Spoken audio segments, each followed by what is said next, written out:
السلام علیکم یا رسول اللہ ولا آلک و صحابک یا حبیب اللہ۔ سورۃ النساء۔ اس صورت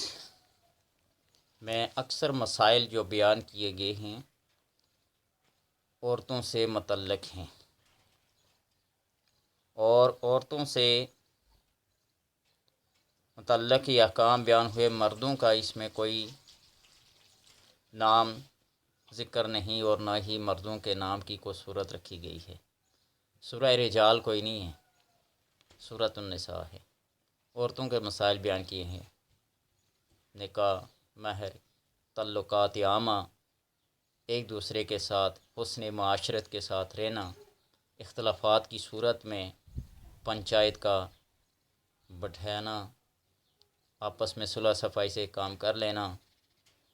فحشہ عورتوں کے بارے میں مسائل وغیرہ۔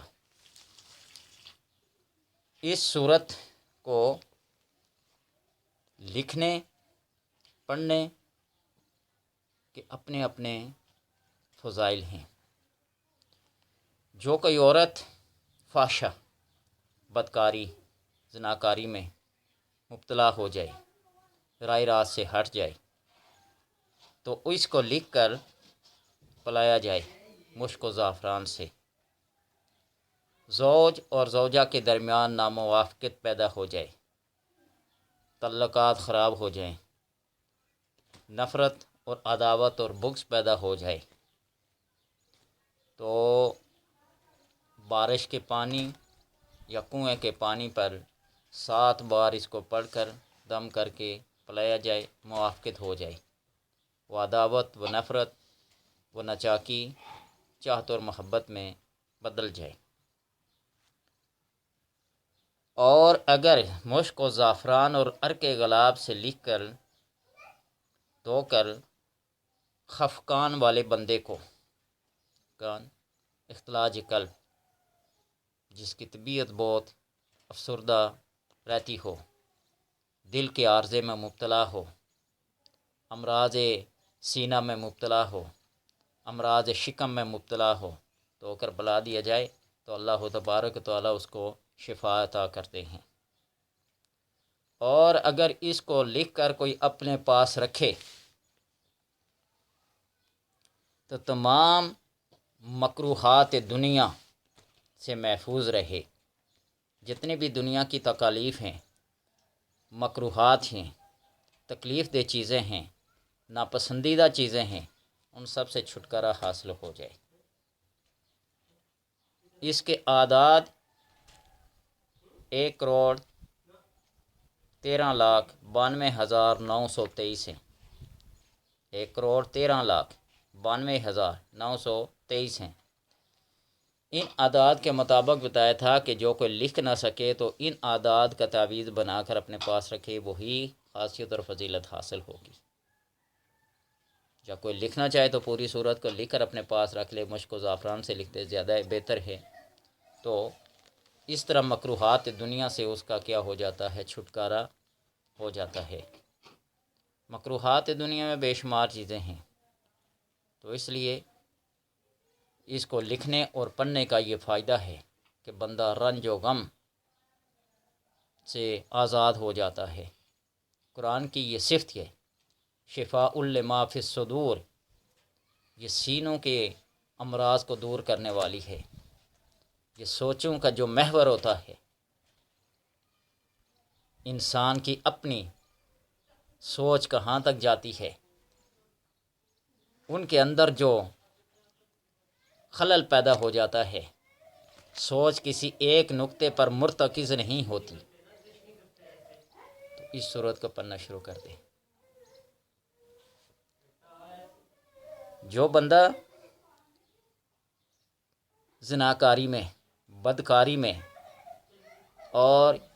بے روی کا شکار ہو، الفاظ ایسے ہیں اچانک میرے منہ سے نکل جاتے ہیں، ان الفاظ کو زبان پہ لانا بھی میں اپنے لیے ایک مکروہ سمجھتا ہوں،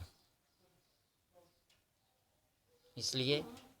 کہ میں نے یہ نہیں چاہتا کہ کسی کے اوپر کوئی تہمت، کوئی الزام، کوئی سوچ کے لحاظ سے، کوئی خیال کے لحاظ سے، کوئی تخیل کے لحاظ سے، کوئی تصور کے لحاظ سے میں کسی کو کہہ سکوں یہ بدکار ہے، یہ زناکار ہے، یہ رائے راست سے ہٹا ہوا ہے۔ اس لیے عام سمجھانے کے انداز میں یہ لفظ اگر میرے منہ سے نکل جائیں تو میں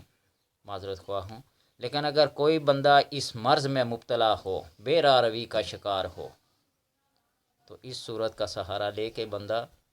اپنے تمام رنج و غم کو، اپنی تمام پریشانیوں کو خوشی میں ڈھال سکتا ہے۔ اور اگر کوئی پڑھ کر بے اولاد عورت کو، جس کے بچے نہ پیدا ہوتے ہوں، بانجھ پن کا شکار ہو، پلا دے تو اللہ اولاد نارینہ سے نوازتا ہے، اولاد صالح پیدا ہوتی ہے، مختلف امراض سے شفا ملتی ہے۔ اور اگر کوئی شخص اپنی زوجہ،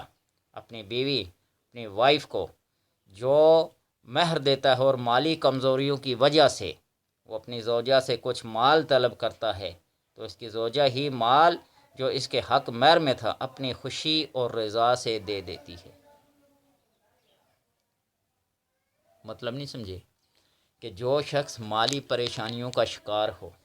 اور اس نے نکاح کے وقت اس کو جو رقم مہر کے اندر دی تھی، وہ مہر کی رقم عورت کا حق ہوتا ہے، وہ کسی صورت میں بھی کسی دوسرے کو یہ حق نہیں دے سکتی سوائے اپنی مرضی کے۔ اگر وہ اپنے خاوند کو مہر معاف کر دے تو یہ اس کی مرضی ہے، اس کو اپنی مرضی سے کوئی قانون، کوئی شرعیت، کوئی طریقت، کوئی بات اپنی راہ سے ہٹا نہیں سکتی، یہ خالصتاً اس کا حق ہے۔ لیکن اگر وہ بندہ مالی پریشانیوں کا شکار ہے تو وہ اگر لکھ کر اس صورت کا سہارا لے تو وہ مال جو عورت کو حق مہر میں دیا تھا، عورت بخوشی، رضا و رغبت سے وہ اسے واپس کر سکتی ہے، اس کی مالی پریشانیوں کو دور کر سکتی ہے۔ یعنی آسان لفظ میں یہ سمجھیں کہ وہ مہر اسے بطور گفٹ کر سکتی ہے، وہ بخش سکتی ہے، میں نے تمہیں عطا کر دیا۔ کمال ہے اس صورت کا۔ اور اس میں اکثر دیکھیں یا ایھا الناس اتقوا ربکم، اے لوگو اللہ سے ڈرو جس نے تمہیں ایک مرد اور ایک عورت سے پیدا کیا، وَبَثَّ مِنْهُمَا رِجَالًا كَثِيرًا وَنِسَاءً، اور پھر بہت سارے مرد اور عورتیں، بچے، سب کو مہر کا ذکر ہے، نکاح کا ذکر ہے، اور ان لونڈیوں کا ذکر ہے جو بغیر مہر کے بندے کے اثار میں آتی ہیں، تو وہ زوجہ اپنی خوشی سے اس کو مہر معاف کر دے اس صورت کا پڑھ کر۔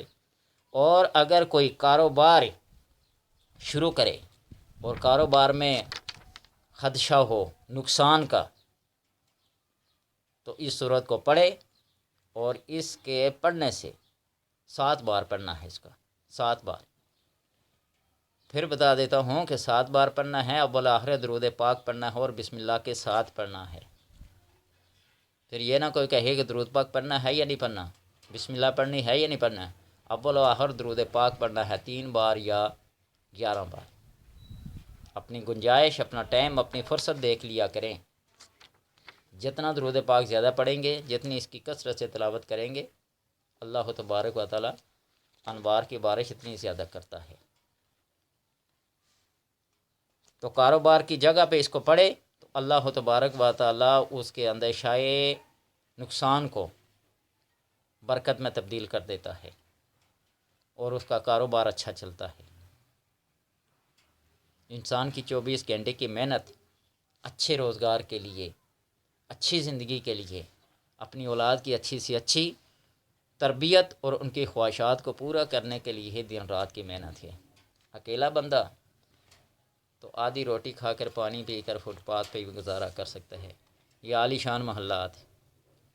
یہ مرغن قسم کی غذائیں، ان کے لیے جو محنت ہے وہ اپنی اولاد کے لیے ہے۔ تو لہٰذا جو کوئی شخص 40 دن تک متواتر، یہ خاص عمل ہے، جو کوئی 40 دن تک متواتر سورہ نساء کو لکھ کر اپنے پاس رکھے، ہر روز لکھے، ہر روز لکھے، دیکھ لے جتنا مشکل کام ہوتا ہے نا، جتنا اوکھا کام ہوتا ہے، اتنے ہی اس کے اثرات ہوتے ہیں۔ 40 دن تک لے کر ہر روز اپنے پاس رکھو، اور اس کے بعد یہ تحریر اپنے گھر کی کسی دیوار میں پوشیدہ کر دے۔ وہ یہ 40 دنوں کا لکھا ہوا جتنے بھی وہ پرچے ہیں نا، اکٹھے کر کے تو اپنی مکان کی دیوار کے اندر کسی خفیہ کسی پوشیدہ جگہ پہ رکھ دے، اور پھر وہ چاہے جس کو کہ اس گھر میں نہ رہے، گھر کے اندر جتنے بھی افراد ہیں اس سے کوئی الرجک ہو گیا، کوئی ناموافقت پیدا ہو گئی، کوئی شکر رنجے پیدا ہو گئی،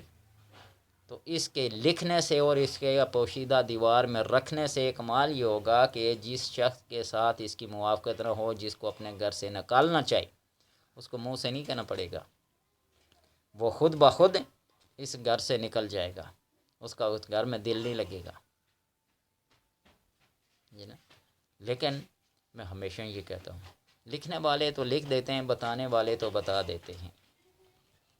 لیکن کسی کو بے گھر کرنا، کسی کی مصیبت کو اگر دور نہیں کر سکتے تو اس کی مصیبت میں اضافہ کرنا، میں کہتا ہوں کہ یہ خلاف توقع، خلاف شرع اور خلاف مذہب کام ہے۔ میری زمین، میرا نظریہ اور میری سوچ ان باتوں کا ساتھ نہیں دے سکتی۔ میرے ذہن میں ایک ہی حدیث ہے آپ صلی اللہ علیہ وسلم کی، یسروا ولا تعسروا، لوگوں کے لیے آسانیاں پیدا کرو، لوگوں کے لیے مشکلات پیدا نہ کرو، بشروا ولا تنفروا، لوگوں کو خوشخبریاں دو، لوگوں کو متنفر نہ کرو۔ تو بہرحال